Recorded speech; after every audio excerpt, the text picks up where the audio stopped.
كيلو من البطاطس هنقشره ونقطعه مكعبات، نحطه في المية على النار لغاية لما تستوي كويس جدا. هنهرس البطاطس، لازم تكون ناعمة مفيش فيها أي تكتلات.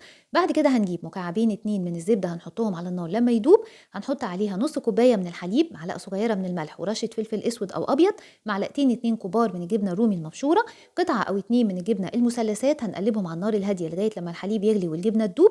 هنضيف عليها البطاطس اللي هرسناها في الأول، وهنقلبها على النار الهادية لمدة دقيقة أو دقيقتين لغاية لما تبقى كريمي. وصفة سهلة وسريعة ولذيذة وفي منتهى الجمال.